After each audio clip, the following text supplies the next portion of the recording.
Hello everyone. So guys, చాలా మంది అడుగుతున్న డౌట్స్ ఏంటి అంటే లైక్ కౌన్సిలింగ్ గురించి ఏమైనా డౌట్స్ ఉంటే అవన్నీ అడగమని చెప్పాను. సో చాలా మంది కామన్‌గా అడిగిన కొన్ని డౌట్స్ ఏవైతే ఉన్నాయో వాటి గురించి ఎక్స్‌ప్లెయిన్ చేస్తూ ఏదైతే కౌన్సిలింగ్ ప్రాసెస్ ఉందో ఇదంతా కూడా చాలా క్లియర్‌గా ఎక్స్‌ప్లెయిన్ చేయడానికి అయితే ట్రై చేస్తాను. సో మోస్ట్‌లీ మీకు ఒకసారి మీకు చూపిస్తా అసలు ప్రాసెస్ ఎలా ఉంటుంది ఏంటి అని చెప్పి. యాహ్! ఇక్కడ మీకు కనిపిస్తుంది కదా! యాక్చువల్‌గా అయితే ఫస్ట్ ఆఫ్ ఆల్ కౌన్సెలింగ్ అనేది మాక్సిమం 4 స్టెప్స్‌లో నేను ఎక్స్‌ప్లెయిన్ చేయడానికైతే ట్రై చేస్తాను. ఒకటి fee payment, certificate verification and web options and college reporting. ఇక్కడ మీకు కింద కనిపిస్తున్నాయి కదా! Fee payment, college certificate verification, web options and college reporting.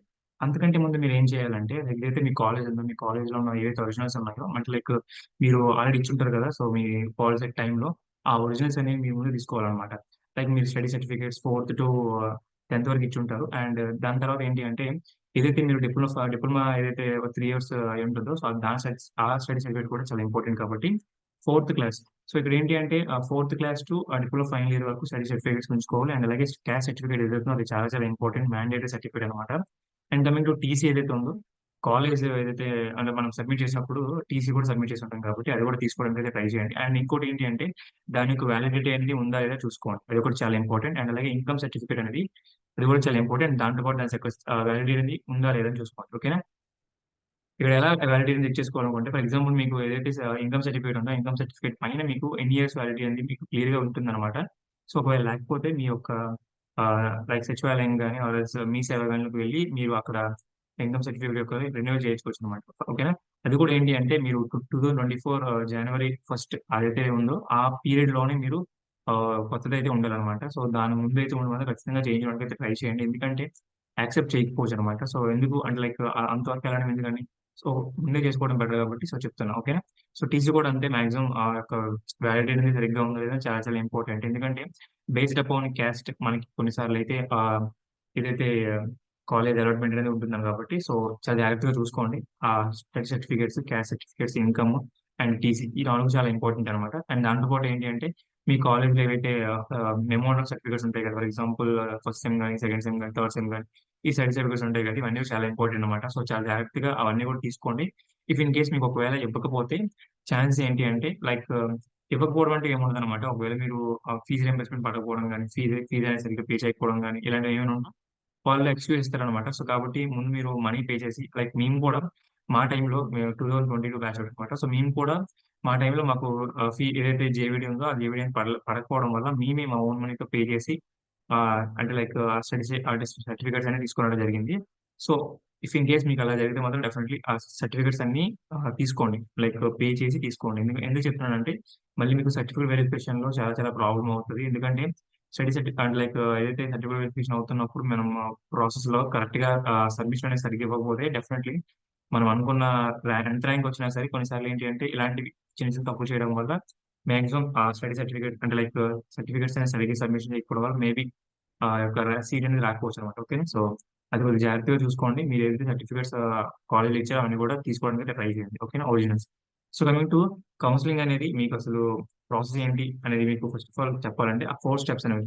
First of all fee payment అనమాట. ఫీ పేమెంట్ కంటే ముందు ఏంటి అంటే మీకు క్యాండిడేట్ రిజిస్ట్రేషన్ అని చెప్పి మీకిక్కడ కనిపిస్తుంది గదా! ఇక్కడ స్క్రోల్ అవుతుంది గదా! పైన mobile app APSH my set అని చెప్పి ఇక్కడ మీకు క్యాండిడేట్ రిజిస్ట్రేషన్ అని వస్తుంది. ఆర్ ఎల్స్ ఇక్కడ రిజల్ట్స్ పక్కనైనా సరే క్యాండిడేట్ రిజిస్ట్రేషన్ వస్తుందనమాట. మేబీ ఇంటర్ఫేస్ అనేది మారొచ్చు. మీకు ఏపీఈసెట్.ఎన్‌ఐసి.ఇన్ 2024 ఏదైతే ఉందో సో, దాన్ని బేస్ చేసుకొని ఒక క్యాండిడేట్ రిజిస్ట్రేషన్ కౌన్సెలింగ్ ప్రాసెస్ సంబంధించి రిలీజ్ చేస్తారనమాట. సో, అది రిలీజ్ చేసిన తర్వాత మీరేం చేస్తారంటే మీ యొక్క ఫీ అనేది పే చేయాలి. ఎలా పే చేయాలి? ఏం పే చేయాలనేది మీకు క్లియర్ ఐడియా ఇస్తాను. బట్ ఏంటంటే మీకొక క్లియర్ ఐడియా అనేది ఇవ్వాలి కాబట్టి ఈ వీడియో అయితే చేస్తున్నాననమాట. ఓకేనా? సో, మీరు చేసిన తర్వాత మీ యొక్క hall ticket number, date of birth కొట్టేసిన తర్వాత మీకు ఫీ అనేది ఎలా పే చేయాలి అని చెప్పి చెప్తాను. బట్ చెప్తున్నా. ఓకేనా? ఫీ అనేది మీరు పే చేసేస్తారు. దాని తర్వాత ఏంటి అన్నా అని చెప్పి సో, ఇక్కడేంటి అంటే మనకి డేస్ అనేవి వదులుతారు. అంటే లైక్ ఏ డేలో ఏంటి అని చెప్పి. సో, మనకు ఒకవేళ సర్టిఫికేట్ వెరిఫికేషన్ అనేది ఒక 2 డేస్ అని ఇచ్చారనుకోండి. సర్టిఫికేట్ వెరిఫికేషన్‌కి ఏవేవి కావాలన్నా మీకు ఒకసారి మీకు షేర్ చేస్తాను. ఒకసారి మీకు ఒకసారి యాహ్! మీకిక్కడ కనిపిస్తుంది గదా! ఈసెట్ సంబంధించిన 2023, 2024 రిక్వైర్డ్ డాక్యుమెంట్స్ అని చెప్పి. ఇది యాక్చువల్లీ నేను ఏదైతే నా కౌన్సెలింగ్ టైమ్‌లో యూజ్ చేసిన లిస్ట్ అనమాట ఇది. సేమ్ అలానే ఉంటుంది. బట్ మీరేమి పట్టించుకోవద్దు. సేమ్ 2024 ఇలానే ఉంటుందనమాట. ఓకేనా?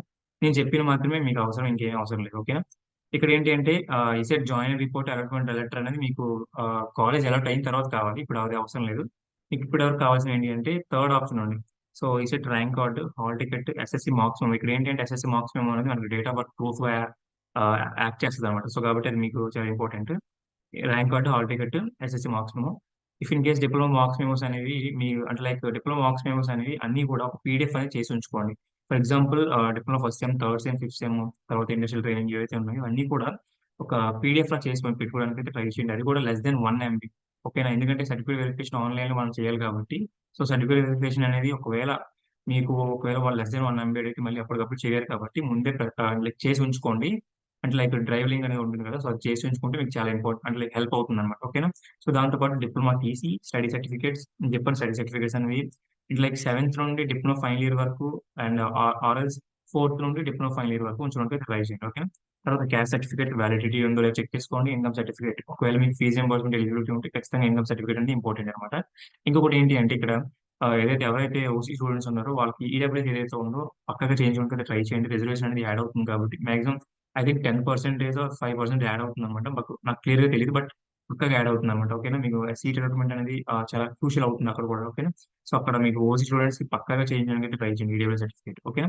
ఇక్కడ ఏంటి అంటే రైస్ కార్డ్ జిరాక్స్ ఓకేనా? ఆర్ ఎల్స్ ఇన్‌కమ్ ఈ రెండిట్లో ఏదో ఒకటి. ఇప్పుడేంటంటే రైస్ కార్డ్ జిరాక్స్ అనేది ఇప్పుడు మాక్సిమం అవసరం లేదు. ఎందుకంటే లైక్ ఏదైతే జగన్ ప్రభుత్వం ఉందో సో, అది పడిపోయింది కాబట్టి మాక్సిమం నాకు తెలిసి 11th పాయింట్ అవసరం ఉండదు. ఓకేనా? సో, ఎన్‌సీసీ క్యాప్, స్పోర్ట్స్ ఇవన్నీ మీకు తెలిసినవే. తర్వాత ఆధార్ కార్డ్, స్టూడెంట్ అండ్ ఇవన్నీ అవసరం లేదు. 14th వన్, 15th వన్ అవసరం లేదు. ఇప్పుడు ఇవన్నీ ఏంటి అంటే ఈ 1-15 పాయింట్స్ ఏవైతే ఉన్నాయో మీకు జాయినింగ్ రిపోర్ట్ టైమ్‌లో అంటే లైక్ కాలేజ్‌కెళ్ళి అక్కడ మీరు సబ్మిట్ చేయాల్సినవన్నమాట ఇవన్నీను. ఓకేనా? సో, ఇప్పుడు సర్టిఫికేట్ వెరిఫికేషన్ వరకు అయితే మాత్రం థర్డ్ పాయింట్ నుండి 13th పాయింట్ ఏవైతే ఉందో ఈ పాయింట్స్ సరిపోతాయన్నమాట. ఓకేనా? సో, ఇప్పటి వరకు మీకు ఒక సర్టిఫికేట్ వెరిఫికేషన్ గురించి ఒక ఐడియా వచ్చుంటుంది. ఇఫ్ ఇన్ కేస్ మీకు ఏవైనా సర్టిఫికేట్ వెరిఫికేషన్‌లో ఏవైనా పెండింగ్ ఉంటే మాత్రం డెఫినైట్‌లీ మీకు ఇదే వెబ్‌సైట్ ఏదైతే ఉందో, ఇదే వెబ్‌సైట్‌లో మీకు పైన పెండింగ్ అని చూపిస్తుందన్నమాట. అంటే లైక్ సర్టిఫికేట్ వెరిఫికేషన్ ఏదైతే ఉందో, ఆ వెరిఫికేషన్ అనేది ఇంకా పెండింగ్‌లో ఉందని చెప్పి చూపిస్తది. ఇఫ్ ఇన్ కేస్ అలా ఉంటే మాత్రం డెఫినైట్‌లీగా మీరు హెచ్‌ఐసీ సెంటర్ ఏదైతే ఉంటదో, లైక్ మీకు దగ్గరలో ఏదైనా ఒక హెచ్‌ఐసీ సెంటర్ ఉంటుంది కదా! అది మీకు లైక్ అవన్నీ డీటెయిల్స్ మీకు చెప్తాను. అవన్నీ డీటెయిల్స్ కూడా మీకు వెబ్‌సైట్‌లో ఉంటాయన్నమాట. సో, అక్కడికి మీరు వెళ్లి అంటే లైక్ ఆఫ్‌లైన్‌లో ఫిజికల్‌గా వెళ్లి మీరు ఒకసారి అంటే ఏం తప్పయింది ఏంటి అని చెప్పి ముందు చూసుకోవాలన్నమాట. సో, ఇంకోటేంటి అంటే చాలా మంది అడిగే డౌట్ ఏంటి అంటే, "అన్న ఆహ్, అంటే లైక్ రిజిస్ట్రేషన్ టైమ్‌లో నేను అంటే సర్టిఫికేట్స్ అనేవి అప్పుడు లేవు. బట్ ఇప్పుడున్నాయి. ఇప్పుడేం చేయాలని?" అని చెప్పి. సో, చాలా మంది అడుగుతారు. యాహ్! క్యాండిడేట్ రిజిస్ట్రేషన్ టైమ్‌లో మీరేం చేస్తారంటే ఇప్పుడు ఏవైతే మీ సర్టిఫికేట్స్ ఉన్నాయో అవన్నీ కూడా మీరు సబ్మిట్ చేయొచ్చు. ఎలాంటి అభ్యంతరం ఉండదనమాట. ఓకేనా? సో, అది మీకు ప్లస్ పాయింట్. ఏవైనా సర్టిఫికేట్స్ అనేవి ఇవన్నీ కూడా ఇప్పుడు లైక్ ముందు వ్యాలిడేట్ లేనివి అండ్ ఇవన్నీ ఉన్నవి. సో, ఇప్పుడు నువ్వు ఒకవేళ చేయించుకొనొచ్చుంటే ఇప్పుడు మీరు పెట్టుకోవచ్చనమాట. ఓకేనా? సో, అది ఏపీ సెట్‌లో అదొక బెస్ట్ థింగ్ అనమాట. ఓకేనా? ఇంకొకటి ఇఫ్ ఇన్ కేస్ అంటే లైక్ అన్నీ ఓకే. ఎలాంటి సర్టిఫికేట్స్ గూడా అంటే లైక్ పెండింగ్ లేదు అనుకుంటే మాత్రం ఇక్కడే మీకు పైన స్క్రోల్ అవుతుంది గదా! ఇక్కడ మీకు certificate verification completed ready for the web options అని చెప్పి ఇప్పుడు కాదు. అంటే లైక్ సర్టిఫికేట్ వెరిఫికేషన్ అయిపోయిన ఒక 2-3 డేస్ తర్వాత వెబ్ ఆప్షన్ లింక్ అనేది ఎనేబుల్ అవుతుంది. అప్పుడు మనం మళ్ళీ సేమ్ ప్రాసెస్‌ని కంటిన్యూ చేస్తూ వెబ్ ఆప్షన్స్ అనేవి మనం పెట్టుకోవచ్చనమాట. సో, వెబ్ ఆప్షన్స్ అనేవి ఎన్ని పెట్టుకోవచ్చని చెప్పి చాలా మంది అడుగుతారు. సో, వెబ్ ఆప్షన్స్ అనేవి మీరు అన్‌లిమిటెడ్ ఎన్నైనా పెట్టుకోవచ్చు. ఒకే కాలేజ్‌లో ఉన్న సీఎస్‌ఈ గాని, తర్వాత సీఎస్ఎం లైక్ సీఎస్‌ఈ స్పెషలైజేషన్స్ ఏవైనా పెట్టుకోవచ్చు. బట్ అదర్ దాన్ సీఎస్‌ఈ ఏవైతే బ్రాంచెస్ ఈసీఈ గాని, ట్రిపుల్ ఈ గాని, మెకానికల్ గాని అవి మాత్రం పెట్టుకోవడానికి అవ్వదు. అలాగే ఈసీ స్టూడెంట్స్ ఎవరైతే ఉన్నారో వాళ్ళు సీఎస్‌ఈ, సీఎస్ఎం అలాంటివి ఏం పెట్టుకోవచ్చు గానీ, మెకానికల్ ఇలాంటివన్నీ పెట్టుకోకూడదనమాట. మీకు తెలిసిందే. సో, మాక్సిమం మీ అందరికి తెలిసే ఉంటుంది. సో, అలా అయితే చేయడానికి అవ్వదు కాబట్టి సో, అలా చూసుకోండి. ఓకేనా? సో, వెబ్ ఆఫీస్ అనేవి మీరు ఎన్నైనా పెట్టుకోవచ్చు. లిమిట్ అయితే ఏముండదనమాట. సో, అది నేను ఎలా, ఏంటి అని చెప్పి ఏయూ రీజియన్, తర్వాత ఎస్‌వి రీజియన్ అన్నీ కూడా వీడియో చేస్తాను. డెఫినెట్‌లీ అవన్నీ పోస్ట్ చేస్తాను. మీ అందరికీ చాలా యూజ్ అవుతాయనమాట. ఓకేనా? సో, ఇదొకటి. సో, మీకు ఇప్పటివరకు ఏం చెప్పాను? Fee payment, certificate verification, web options. ఓకేనా? సో, దాని తర్వాత కాలేజ్ రిపోర్టింగ్. కాలేజ్ రిపోర్టింగ్ ఏంటి అంటే మీకు ఏదైతే వెబ్ ఆప్షన్స్ ఇచ్చారో వెబ్ ఆప్షన్స్‌లో ఏదో ఒకటి చూజ్ చేసుకోండి. Based on your rank, like caste రిజర్వేషన్‌ని బేస్ చేసుకొని ఒక కాలేజ్ అయితే మీకు అలాట్ చేస్తారనమాట. సో, అది కూడా ఏంటి అంటే ఆ కాలేజ్‌కి మీరు కాలేజ్ రిపోర్టింగ్‌కెళ్ళాలి. అండ్ అలాగే ఆన్‌లైన్‌లో సెల్ఫ్ రిపోర్టింగ్ కూడా చేయాలనమాట. అది ఎలా చేయాలి ఏంటి అని కూడా నేను చెప్తాను. బట్ కాలేజ్ రిపోర్టింగ్ అనేది మీరేంటి అంటే ఏవైతే డాక్యుమెంట్స్ ఇక్కడ ఏ డాక్యుమెంట్స్ చెప్పానో ఈ డాక్యుమెంట్స్ అన్నీ గూడా మీరక్కడికి తీసుకొని వెళ్లి, అంటే ఫిజికల్‌గా తీసుకొని వెళ్లి సబ్మిట్ చేయాలనమాట. సో, దీంతో పాటు ఇంకొకటి మెయిన్ థింగ్ ఏంటి అంటే, ఆ కాలేజ్‌లో బిల్డింగ్ ఫండ్ ఏదైతే ఉందో, ఆ బిల్డింగ్ ఫండ్ అనేది లైక్ కూడా పే చేయాలి. నేను నా ఏదైతే జాయినింగ్ టైమ్‌లో అనిట్స్ కాలేజ్‌లో లైక్ నా కాలేజ్ ఏదైతే ఉందో, నా కాలేజ్‌లో నేను 25,000 అయితే పే చేశాననమాట. అక్కడికక్కడే. ఓకేనా?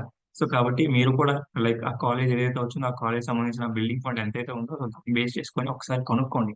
ఆ కాలేజ్‌లో ఎంతుంది, ఏంటి అని చెప్పి తెలుసుకున్న తర్వాత వెళ్లి అప్పుడు మనీ అంతా సెట్ అయ్యాక నేను మళ్ళీ చెప్తున్నా, మనీ అంతా సెట్ అయ్యాక నాకు ఇందాకల ఒక తమ్ముడు పంపించాడు. మీకు ఒకసారి చూపించాలి.